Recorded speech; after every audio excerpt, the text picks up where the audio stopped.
आपका स्वागत करते हैं। मैं हूं माइक पांडे। आज हम आपको ले चलते हैं गुजरात के नमकीन रेगिस्तान यानी रन ऑफ कच्छ में। यहीं रहता है मशहूर एशियन जंगली गधा wild ass of India. Monsoon के दौरान यह सारा इलाका पानी से डूब जाता है और सूखते ही नमक की एक पतली सी परत इस पर जम जाती है, एक चादर जैसे। गर्मियों में यहाँ का तापमान 50 डिग्री सेल्सियस तक पहुँच जाता है, लेकिन इसके बावजूद यहाँ लोग भी रहते हैं और रन ऑफ कच्छ में बहुत से जानवर और प्रवासी पक्षी भी पाए जाते हैं, जैसे फ्लेमिंगोस, पेलिकन और अन्य पक्षी। आइए नज़दीकी से एक नज़र डालते हैं इस अनूठे रेगिस्तान पर और यहाँ के बदलते हालात पर।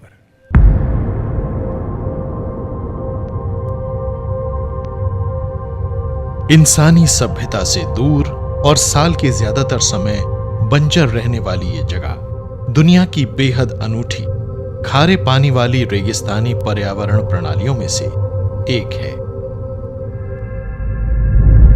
ये है कच्छ, तटीय राज्य गुजरात का सबसे बड़ा जिला। कच्छ का शाब्दिक अर्थ है एक ऐसी जगह जो कभी गीली हो जाती है और कभी सूख जाती है।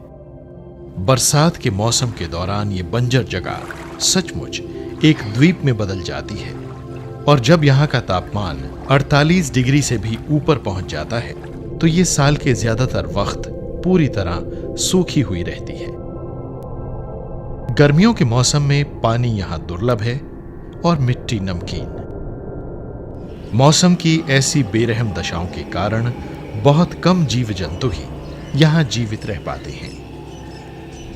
दोपहर के इसी चिलचिलाते और बिना किसी बचाव वाले रेगिस्तान से जूझता है भारतीय जंगली गधा, जिसे घुड़खोर भी कहा जाता है। जंगली गधे पश्चिमी भारत, सिंध और बलूचिस्तान, अफगानिस्तान और दक्षिण पूर्वी ईरान में पाए जाते हैं। ये एशिया और अफ्रीका के अन्य हिस्सों और कनाडा के यूकॉन इलाके में भी मिलते हैं। घुड़खोर प्रजाति को जंगली गधे की आखिरी जीवित बची आबादियों में से एक माना जाता है और यह सिर्फ इसी इलाके में मिलता है। जंगली गधे घोड़ों के वंश से ताल्लुक रखते हैं और ये भारत में पाए जाने वाले सबसे तेज रफ्तार जानवरों में से एक है। इनकी औसत गति 60 किलोमीटर प्रति घंटा होती है। जंगली गधे अक्सर जोड़ों में रहते हैं। माना जाता है कि ये अक्लमंद नहीं होते, लेकिन असल में ये बियाबान में मौजूद सबसे बुद्धिमान जीवों में से एक है। It's an iconic animal. ये एक बहुत ही मशहूर जीव है। ये एक बेहद सख्तजान जीव होने के साथ साथ बहुत अक्लमंद भी है। दो बार ऐसा हुआ जब हम एक कार में इनका पीछा कर रहे थे तो ये जानबूझकर हमें कीचड़ वाले इलाकों की तरफ ले गए ताकि मैं इनका पीछा न कर सकूं। So that I could not follow them.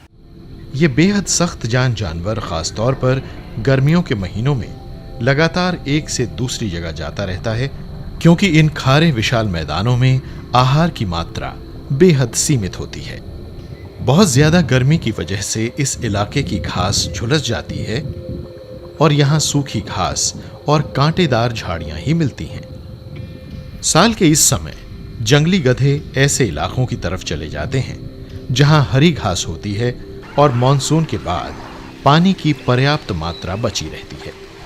Kutch में इस क्षेत्र में पाई जाने वाली करीब 18 भिन्न स्थानीय जनजातियां भी मिलती हैं।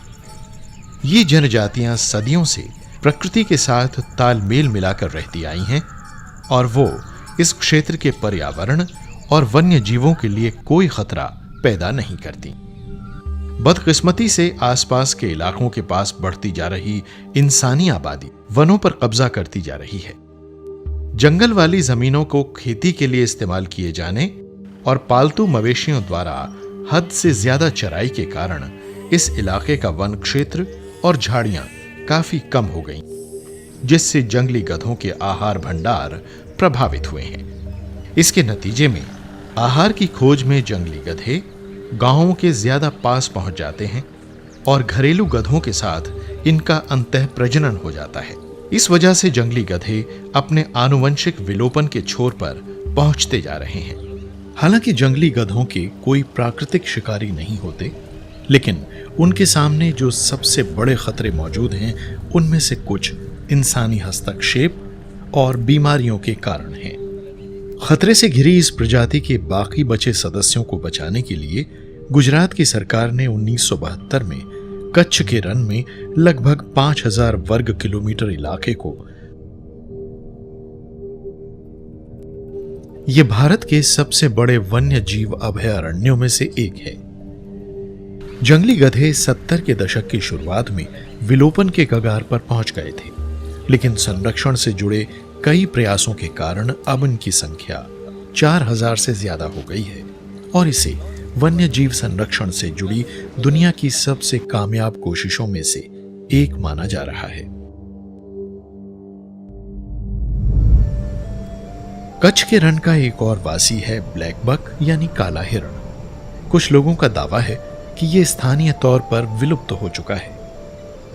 ये केवल भारत और दक्षिण अमेरिका में ही पाए जाते हैं और इन्हें कभी कभार घास के खुले मैदानों, सूखे कांटों और झाड़ियों वाली जगहों पर भी देखा जा सकता है। ब्लैक बक एक तेज जानवर है। इसकी नजर बहुत तेज होती है और अपने परभक्षियों के खिलाफ इनकी रफ्तार ही इनका प्राकृतिक बचाव है।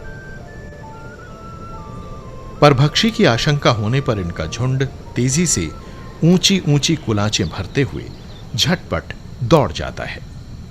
ब्लैक बक आमतौर पर 15 से 20 के झुंड में रहते हैं और इनमें से एक प्रभुत्वशाली नर होता है।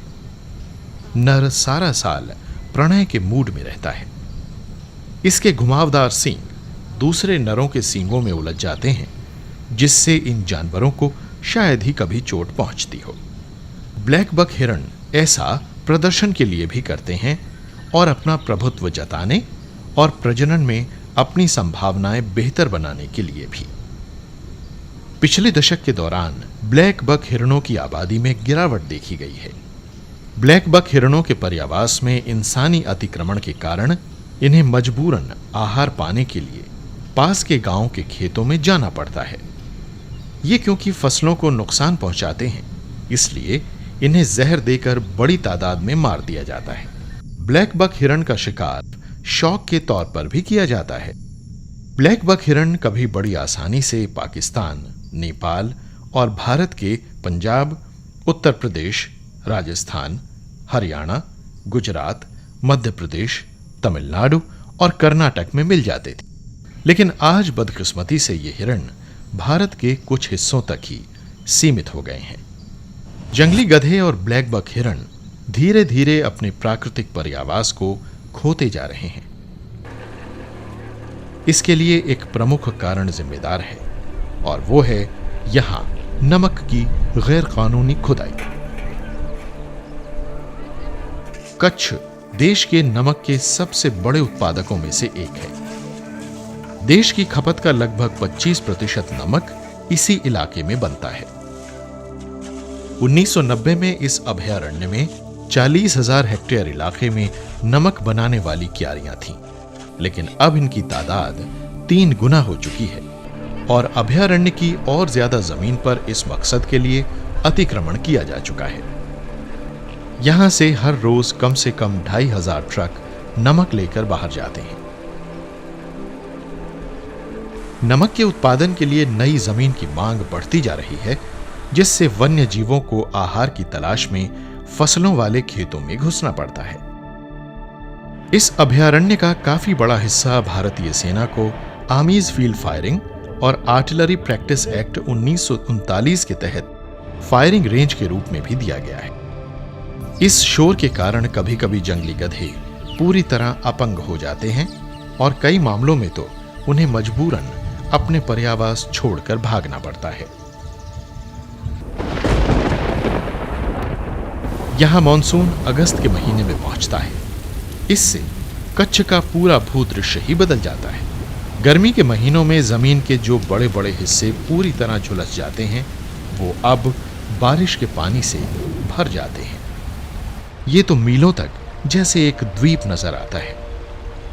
इस मौसम में बेल्ट्स बन जाते हैं। ये ऊंचाई वाले वो मैदान होते हैं जो यहाँ के वन्य जीवों को एक सूखा पर्यावास उपलब्ध कराते हैं। इन बेड्स में पेड़ होते हैं जो इन वन्य जीवों के लिए आशियाना और आहार प्रदान करते हैं।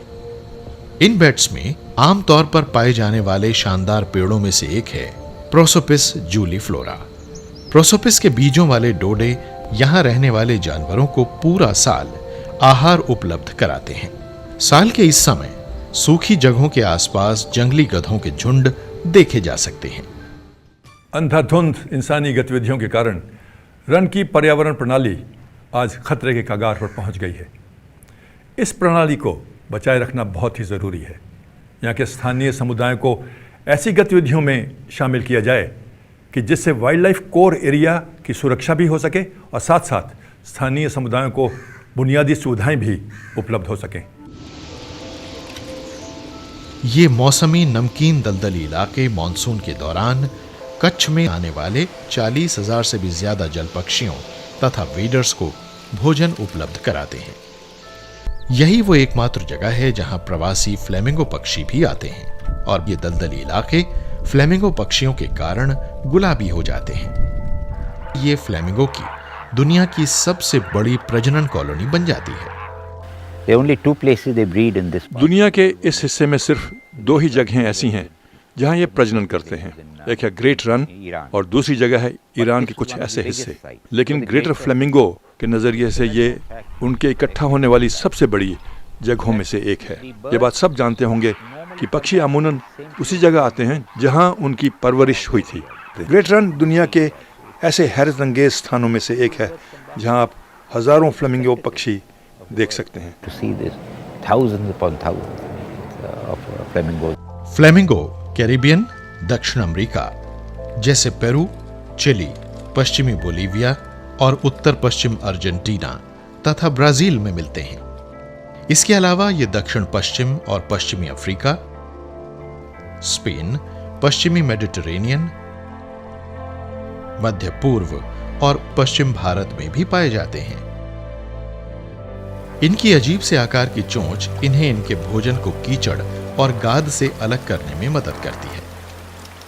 पूरी तरह विकसित स्वस्थ फ्लेमिंगो का रंग चमकदार गुलाबी होता है और बतौर साथी इसकी काफी मांग रहती है। धुंधले सफेद रंग वाले फ्लेमिंगो आमतौर पर बीमार और कमजोर होते हैं। वयस्क पक्षियों के पंख इस पानी में पाए जाने वाले बैक्टीरिया तथा इनकी आहार श्रृंखला में मिलने वाली लाल और नीली हरी काई के कारण हल्के गुलाबी से लेकर चमकदार लाल तक होते हैं। लेकिन हाल के दौर में भारत की ओर प्रवास करने वाले फ्लेमिंगो पक्षियों की तादाद काफी घटी है। जिन विशाल दलदली इलाकों में ये फ्लेमिंगो रहते हैं वो भी धीरे धीरे नष्ट होते जा रहे हैं। ऐसे बहुत से दलदली इलाकों को झींगों की फार्मिंग वाले इलाकों में बदला जा रहा है। इस अभयारण्य के आसपास करीब 70,000 मछुआरे रहते हैं। बारिश के मौसम में जब सेंचुरी में पानी का स्तर बढ़ जाता है तो मछुआरे गैर कानूनी तरीके से सेंचुरी में घुस जाते हैं और झींगों को बड़ी तादाद में पकड़ते हैं। झींगों की फार्मिंग के नतीजे सकारात्मक भी निकले हैं, नकारात्मक भी। एक तरफ तो इसके कारण रोजगार के मौके पैदा हुए हैं, लेकिन दूसरी तरफ तटीय एक्वाकल्चर की अंधाधुंध और अनियोजित बढ़वार के कारण पर्यावरण भी तबाह हुआ है। कच्छ में पड़ने वाली सर्दियां भी यहां की गर्मियों के जैसी ही बेरहम होती हैं। जमीन फिर से सूखी और बंजर हो जाती है। इस समय सैकड़ों प्रवासी पक्षी कच्छ के रण में आते हैं। डेमोइसल क्रेन एक बड़ा आकर्षण है। पूरी दुनिया में इनकी आबादी 2 लाख से ज्यादा है और ये पूर्वी एशिया, मध्य एशिया, कलमीकिया, तुर्की, ब्लैक सी और उत्तर अफ्रीका के हिस्सों में फैली है। सर्दियां शुरू होने पर यह सारस झुंड बनाकर सूडान, उत्तर पूर्वी अफ्रीका के अन्य हिस्सों तथा भारत की ओर अपना सफर शुरू करते हैं। इनके सबसे बड़े झुंड भारत की ओर आते हैं। बीते बरसों के दौरान कच्छ के रण में आने वाले डेमोइसल सारसों के झुंडों की तादाद बढ़ी है और 2011 में 10,000 से ज्यादा सारस मुख्य रूप से पूर्वी कच्छ में ही देखे गए हैं। ये एक नाजुक पक्षी है। इसकी ऊंचाई 3 फुट होती है और ये बीजों, पेड़ पौधों और बड़े कीटों को खाता है। अन्य सारसों की ही तरह ये भी प्रणय संबंधी नृत्य करता है, जो आम सारस के मुकाबले कहीं ज्यादा मुद्राओं से भरा होता है। डैमोज़ेल क्रेन की आवाज किसी तुरही जैसी और आम सारस से कहीं ज्यादा ऊंची होती है। सारस की अन्य बहुत सी प्रजातियों की तरह डैमोज़ेल क्रेन भी जीवन भर के लिए जोड़ा बनाता है। ये पक्षी आमतौर पर पानी के स्रोत के नजदीक घोंसला बनाते हैं, ऐसे इलाके जो मॉनसून के मौसम में बन जाते हैं। अपने छोटे आकार के बावजूद ये बड़ी ताकत से अपने घोंसले को बचाते हैं। डैमोज़ेल क्रेन दुनिया के एक बेहद मुश्किल प्रवास मार्ग को अपनाते हैं। दक्षिण की ओर अपनी प्रवासी उड़ान के दौरान ये पक्षी 16,000 से 26,000 फुट की ऊंचाई तक पहुंच जाते हैं। इनमें से बहुत से थकान, भूख और चील जैसे पक्षियों द्वारा मार डाले जाते हैं। जब ये प्रवासी पक्षी एक देश से दूसरे देश में आवागमन करते हैं तो बीच रास्ते में ही इनका शिकार किया जाता है। पाकिस्तान जैसे देशों में इन पक्षियों के जोड़ों को पालतू बनाकर अपने घरों के आंगन में शौर्य के प्रतीक के रूप में रखा जाता है। हाल के दशकों में डैमोज़ेल क्रेन के कई प्रवासी पर्यावास या तो खत्म हो गए हैं या बदले जा चुके हैं। इसका कारण है बांधों का निर्माण और दलदली इलाकों से पानी का निकल जाना। लेकिन आज सारसों के सर्दियों के इस पसंदीदा स्थान के लिए मवेशियों की चराई और इंसानी अतिक्रमण के कारण खतरा पैदा हो रहा है। निर्माण जैसी बड़ी विकासोन्मुख गतिविधियों के कारण ये इलाका बेहिसाब खतरे से घिर चुका है। इस इलाके में रसायन बनाने वाली फैक्ट्रियों की तादाद बढ़ गई है, जो बिना उपचार किए गए खतरनाक रसायनों और जहरीले अवशेष को बहा रही है। कच्छ का अनूठा भूदृश्य और कई तरह के मौसम पूरे साल यहां अलग अलग प्रजातियों को पालते हैं। अगर यहां इंसान की दखलंदाजी न होती तो यहां जीवन बिना किसी रोक टोक के पहले की तरह ही फलता फूलता रहता। आज जरूरत है हमारे शानदार वन्य जीवों को बचाने के लिए कड़ी कोशिशों की। ये प्रयास स्थानीय समुदायों, राज्य के वन अधिकारियों और गैर सरकारी संगठनों द्वारा किए जाने चाहिए, ताकि यहां होने वाले अतिक्रमणों पर नियंत्रण रखकर इन प्रजातियों को बचाया जा सके। ये जीव इन इलाकों से धीरे धीरे गायब होते जा रहे हैं और ये इंसान को ये बात याद दिला रहे हैं कि अगर हमने इनकी आवाज की तरफ ध्यान नहीं दिया तो शायद बहुत देर हो जाएगी। कच्छ के रण में कई दुर्लभ प्रजातियां पाई जाती हैं, पर इंसानी दखल के कारण ये विरासत आज बर्बाद हो रही है। गैरकानूनी खुदाई, नमक उद्योग और निर्माण संबंधी गतिविधियां, यही है कारण कि आज एशियाई गधा खतरे में है, इसका अस्तित्व खतरे में है। कच्छ का रण एक अनूठी पर्यावरण प्रणाली है और इसे सुरक्षित रखना बहुत ही ज़रूरी है। सरकार, एनजीओ और स्थानीय समुदायों के बीच एक सामूहिक प्रयास होना भी बहुत ज़रूरी है। पर्यावरण संरक्षण के लिए एकजुट प्रयास और भागीदारी, यही एक बदलाव ला सकती है। आज का एपिसोड यहीं समाप्त होता है। मैं आशा करता हूँ आपको ये एपिसोड पसंद आया होगा। अपने सुझाव और विचार हमें ज़रूर लिख भेजिएगा। आपके ख़तों का तो हमें हमेशा ही इंतज़ार रहता है। अगले हफ्ते आपसे फिर मुलाकात होगी एक नए एपिसोड में, एक नई दिशा में, एक नए मुद्दे को लेकर। तब तक के लिए अपना ख्याल रखिएगा। नमस्कार।